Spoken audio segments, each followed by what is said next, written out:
So hello everyone and welcome back to my channel. मैं हूँ आपकी रूबी एंड आप देख रहे हैं फ़नी पाठशाला। कुछ दिन पहले मैंने एक वीडियो अपलोड किया था रिगार्डिंग टू जोसा काउंसलिंग फुल प्रोसीड्यूर एंड उस वीडियो में बहुत ज़्यादा ही रेस्पॉन्स मिला था आप सभी का। एंड उसके बाद जोसा का जो काउंसलिंग शेड्यूल है वो भी रिलीज़ हो चुका है। मैंने थोड़ा लेट कर दिया बट हाँ, आज हम डिस्कस करेंगे according to the counselling schedule. मैं आपको फुल जो जोसा काउंसलिंग प्रोसीड्यूर है वो इस वीडियो में समझा दूँगी। सो या लेट्स स्टार्ट द वीडियो।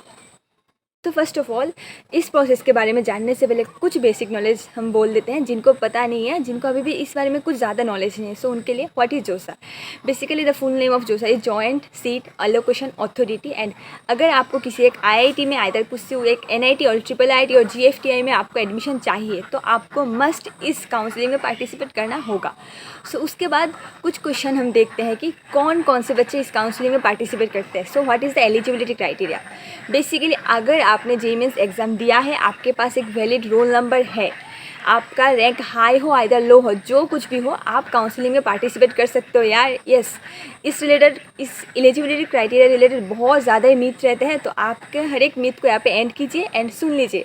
आपका रैंक कम हो, ज़्यादा हो, हाई हो, लो हो, जो भी हो, आप काउंसलिंग में पार्टिसिपेट कर सकते हैं। बट द पॉइंट इज़ अगर आपने एडवांस क्वालिफाई नहीं किया है तब आपके काउंसलिंग पोर्टल में जो आईआईटीज़ है वो शो नहीं होगा।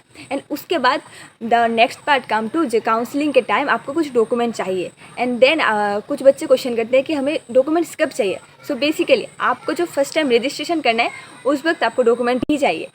आपको डॉक्यूमेंट चाहिए जिस वक्त आपको काउंसलिंग में फ़र्स्ट टाइम कोई सीट मिल रहा है, उसी वक्त सिर्फ आपको डॉक्यूमेंट चाहिए। सो उससे पहले आपके पास डॉक्यूमेंट रेडी करने के लिए कुछ टाइम रहता है। बिना टाइम वेस्ट के हम डायरेक्टली चले जाते हैं हमारे शेड्यूल की तरफ। 16 अक्टूबर 10 बजे से आपका जो रजिस्ट्रेशन है जोसा का वो स्टार्ट हो चुका है।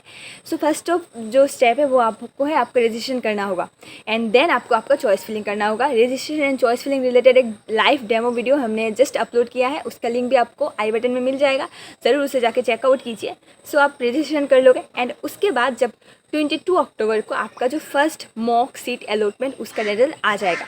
First of all mock seat allotment related भी बहुत सारे क्यूरी रहते हैं कि what is mock seat allotment. And इस रिलेटेड बच्चों के मन में बहुत ज़्यादा पैनिक भी रहता है क्योंकि मॉक सीट अलॉटमेंट पे आप जो चॉइस फिलिंग करोगे उस रिगार्डिंग जोसा आपको एक प्रेडिक्शन करेगा कि आपको कौन सा ब्रांच मिल सकता है।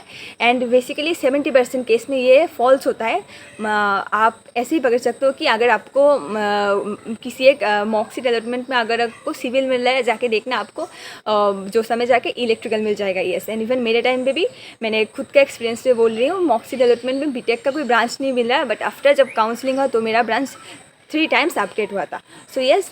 22 अक्टूबर को आपका जो फर्स्ट मॉक सीट अलॉटमेंट उसका रिजल्ट आ जाएगा। देन 24 अक्टूबर को आपका जो मॉक सीट अलॉटमेंट का राउंड 2 का उसका भी रिजल्ट आ जाएगा। एंड देन 25 अक्टूबर को आपका जो final registration and choice filling किया है आपने वो कम्प्लीटली लॉक हो जाएगा चॉइस। मतलब 25 अक्टूबर 5 बजे के बाद से आप जो चॉइस फिलिंग है उसे चेंज नहीं कर सकते हो। आपके पास एक ऑप्शन है, जैसे कि आप रजिस्ट्रेशन कर रहे हो, आप देन जब का चॉइस फिलिंग दे रहे हो, देन आपके पास 25 अक्टूबर 5 बजे तक टाइम है कि आप अपना जो चॉइस फिलिंग है इसे मॉडिफाई कर सकते हो, इसे चेंज कर सकते हो, क्योंकि तब तक आपका जो चॉइस है वो लॉक नहीं होगा। बट 25 अक्टूबर के बाद से आपका जो चॉइस फिलिंग है स्टेटस है वो ऑटोमेटिकली लॉक शो होगा, आप उसे चेंज नहीं कर सकते हो। एंड देन देखिए 26 अक्टूबर को देखा जाता है कि जो वेरिफिकेशन ऑफ डाटा एंड कुछ जो सके खुद के काम है उसमें आपका कुछ इशू नहीं है, आपको कुछ नहीं होगा, बस रेस्ट कीजिए। एंड उसके बाद 27 अक्टूबर को फाइनली जो सका सीट एलोकेशन राउंड 1 उसका रिजल्ट आ जाएगा। यस, तो मानो यहाँ पे 2 कंडीशन हो सकते हैं, जैसे कि किसी बच्चों को एक बच्चे को सीट मिल गया, आइदर किसी एक बच्चे को सीट नहीं मिला। अगर किसी एक बच्चे को सीट मिल जाता है देन हम कंडीशन को पकड़ लेते हैं कि देन उसके पास 3 ऑप्शन शो होगा कि आइदर वो फ्रीज, फ्लोट और स्लाइड, इन 3 ऑप्शन से किसी एक ऑप्शन को चूज़ करें। एंड देखिए यहाँ पे खुद भी लिख दिया है कि अगर आपको 27 अक्टूबर को आपको जो सीट मिला है उसके बाद 27 to 30 अक्टूबर तक आपके पास टाइम है, क्योंकि आपको उस वक्त आपको ऑनलाइन रिपोर्टिंग करना होगा। फर्स्ट ऑफ ऑल आपका जो फ़ी पेमेंट है आपको करना होगा। फ़ी पेमेंट का अमाउंट क्या है, जो OBC NCL जो जनरल एंड जनरल EWS है उनके लिए 35,000। एंड जो अदर कास्ट है, आई मीन जो SC ST और PWD स्टूडेंट है, उनके लिए ये अमाउंट है 15,000 रुपीज़। सो उनके ये पे करना होगा। देन डॉक्यूमेंट अपलोड, यस, उसके बाद आपको डॉक्यूमेंट अपलोड करना होगा। मैंने आपको पहले ही बताया था, डॉक्यूमेंट पहली बार अगर जब आपको सीट मिले उसी वक्त डॉक्यूमेंट अपलोड करना होगा। तो आप डॉक्यूमेंट अपलोड करोगे and to the response to the query, yes, क्योंकि आप जब डॉक्यूमेंट अपलोड करते हो एंड आपके डॉक्यूमेंट्स से अगर कुछ भी फॉल्ट रहे, कुछ भी मिसअंडरस्टैंडिंग हो, देन वहाँ से आपके लिए एक SMS आएगा आपके जो जोसा पोर्टल है वहाँ पे। तो ज़रूर अगर आपको सीट मिल जाता है देन जाके ज़रूर चेकअप करना कि आपके लिए कोई क्यूरी आया है या नहीं। तो उस क्यूरी को according to the time solve कर देना, वरना आपका जो सीट है वो कैंसिल हो सकता है। सो देखिए, हमने फर्स्ट जो कंडीशन देख लिया कि अगर कोई बच्चा को सीट मिलता है तो आप उससे पहले ऑनलाइन रिपोर्टिंग करना होगा। एंड उसके अंदर 3 पार्ट आते हैं कि fee payment, then the document upload and to the solve to the query. And उसके बाद उसे चूज़ करना होगा फ्रीज, फ्लोट या slide. So freeze, float, slide related भी एक डिटेल हमने वीडियो बना दिया है, उसका मीनिंग भी हमने बहुत अच्छे से आपको समझा दिया है। जाके आई बटन में लिंक है, जाके ज़रूर देख लीजिए। इस वीडियो को ज़्यादा बड़ा नहीं करूँगी तो इसलिए इस वीडियो में डिस्कस नहीं करते हम। एंड उसके बाद देखिए सेकंड कंडीशन, अगर किसी एक बच्चे को सीट नहीं मिलता है तो वो बच्चा क्या करेगा? उसे कुछ भी नहीं करेगा, वो एज इट इज़ बैठ सकता है, उसे कुछ भी नहीं करना है, वो बस रेस्ट करेगा। एंड देन देखिए जब 30 अक्टूबर को जो फर्स्ट राउंड का जो सीट मॉक सीट अलॉटमेंट 30 अक्टूबर को जब फर्स्ट राउंड का रिजल्ट आ जाएगा, उसके बाद देखिए 31 अक्टूबर को जो लास्ट डे है कि आप क्यूरी को जो है उसे रिप्लाई कर सकते हो। उसके बाद आपको डेट एक्सटेंशन नहीं मिलेगा। एंड देन नवंबर 1 को जो राउंड 2 का रिजल्ट आ जाएगा, जो सा एक भी दिन गैप नहीं दे रहा, एकदम एक से एक दिन भी गैप नहीं है, क्योंकि एक राउंड ख़त्म होता है उसके नेक्स्ट दिन ही सेकेंड राउंड शुरू हो जाता है। देन सेकेंड राउंड, तो मानिए कि ऐसा शुरू होता है कि अगर किसी एक बच्चे को फर्स्ट राउंड में NITs मिल रहा, देन फिर किसी एक राउंड में फ्लोट करके उसका ब्रांच चेंज हो गया, किसी दूसरे एक NIT मिल गया, तब क्या उसे फिर से डॉक्यूमेंट अपलोड करना होगा, फिर से जो फ़ी पेमेंट होगा वो करना होगा? नहीं, वो सब कुछ जो NIT और IIIT एंड GFT है वो सब कुछ NIT प्लस सिस्टम के अंदर है। तो इसलिए अगर आपने पहले एक बार जो NIT सिस्टम के लिए, NIT प्लस सिस्टम के लिए आपने जो अपना फ़ी पेमेंट कर दिया एंड डॉक्यूमेंट अपलोड कर दिया, तो नेक्स्ट टाइम अगर आपको इस किसी में एक से, मतलब जो IIIT हो गया, NIT हो गया और GFT हो गया, इनमें आपका ब्रांच चेंज होता है तो आपको फ़ी पेमेंट और डॉक्यूमेंट अपलोड नहीं करना होता है। बट अगर आपका जो कॉलेज और ब्रांच IIT टू NIT और NIT टू IIT चेंज होता है, उसी केस में आपको फिर से अपना जो फ़ी पेमेंट करना होगा, देन आपका जो document verification and the response to the query, वो तीनों स्टेप फिर से आपको कंप्लीट करने होंगे। एंड देखिए ऐसे same according to the same process, हमने जो पहला जो प्रोसेस बोला है ना, उसी प्रोसेस के हिसाब से देखा जाता है कि आपका जो टोटल 6 राउंड होंगे इस बार, वो 6 राउंड कंप्लीट हो जाएंगे।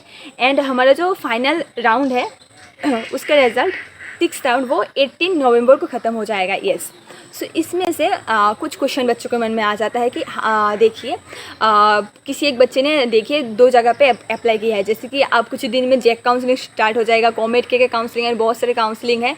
एंड किसी ने जस्ट ऐसे ही चेकअप करने के लिए काउंसलिंग में बैठ रहे हैं कि उन्हें कौन सा ब्रांच मिल रहा है या कौन सा कॉलेज मिल रहा है, क्योंकि वो ड्रॉप लेंगे। तो उन सब बच्चों के लिए आपके पास जो विड्रॉ का ऑप्शन है वो 2 to 5th round, sorry 2 to 2nd to 5th round तक है।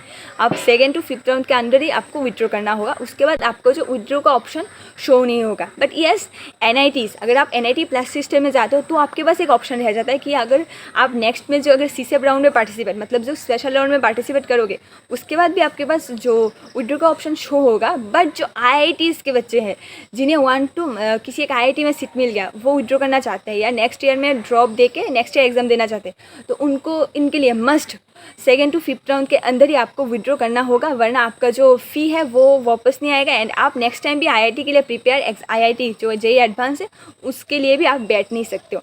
एंड जो आप विड्रॉ ले लोगे उसके बाद आपका कितना फ़ी रिफंड होगा, बेसिकली आपने जो पेमेंट दिया था उनमें से सिर्फ 2000 पेमेंट कट होके बाकी जो है ना वो आपको रिफ़ंड हो जाएगा।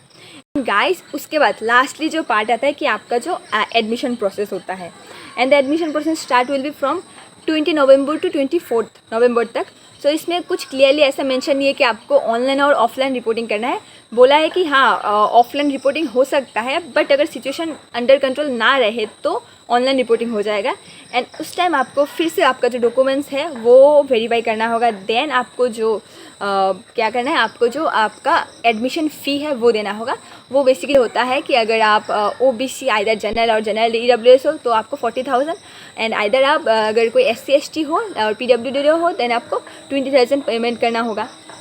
एंड मैंने पहले क्या बोला था कि आप अगर किसी एक IIT के टाइम एडमिशन ले रहे हो तो उस टाइम आपको अगर विड्रॉ लेना है देन आप 2nd to 5th राउंड के अंदर ले लो। बट अगर आप किसी एक NIT प्लस सिस्टम के टाइम आपके पास जो विड्रॉ का ऑप्शन वो 6th राउंड तक है, तो आप 6th राउंड में या 20 to 24 नवंबर के अंदर भी जाके आपका जो विड्रॉ ऑप्शन है वो सही रहेगा। देन आप जाके उसके बाद भी 20 to 24 नवंबर के अंदर आपका जो विड्रॉ है वो भी कर सकते हो एंड आपका जो फ़ी है वो रिफ़ंड हो जाएगा। तो फिजिकल हैंडीकैप स्टूडेंट है, मतलब जो PWD स्टूडेंट है उनके लिए भी एक अलग से नोटिस रिलीज़ हो गया है। वो मैं आपको यहाँ पे शो कर दूँगी कि उनको ऑब्वियसली मस्ट है ये कि उनको ऑफलाइन रिपोर्टिंग करना होगा। उनको ऑनलाइन रिपोर्टिंग से उनका काम नहीं चलेगा, उनको ऑफलाइन रिपोर्टिंग करना होगा। एंड उनका टाइम क्या है, बेसिकली उनका टाइम है कि 16 अक्टूबर, मतलब जिस दिन से रजिस्ट्रेशन स्टार्ट हो उस दिन से लास्ट जो क्यूरी रेस्पॉन्ड है, मतलब उसका डेट क्या है, एक मिनट, लास्ट जो टाइम है जो 20 नवंबर उसके अंदर 16 अक्टूबर टू 20 नवंबर के अंदर उनको जाके ऑफलाइन रिपोर्टिंग करना होगा। एंड उससे पहले उनको रजिस्ट्रेशन करना होगा जोसा के अंदर एंड उनका चॉइस फिलिंग करना होगा। एंड चॉइस फिलिंग के अंदर मानो कि उन्होंने किसी एक इंस्टीट्यूट के भरा है तो उनका जो क्लोजेस्ट इंस्टीट्यूट है वो वहाँ पे जाके उनका रिपोर्टिंग कर सकते हैं। एंड बेसिकली रिपोर्टिंग से पहले उनको सजेशन होगा उस इंस्टीट्यूट से आप पहले बात कर लीजिए, जो कॉन्टैक्ट कर लीजिए एंड देन उस इंस्टीट्यूट को जाके रिपोर्टिंग करिए। सो आई होप जो शेड्यूल रिलेटेड हर एक क्यूरी को, हर एक डाउट को मैंने इसी वीडियो में सॉल्व कर दिया। एंड गाइस हम ज़रूर मिलेंगे ऐसी ही एक नई वीडियो के साथ। And till then bye bye.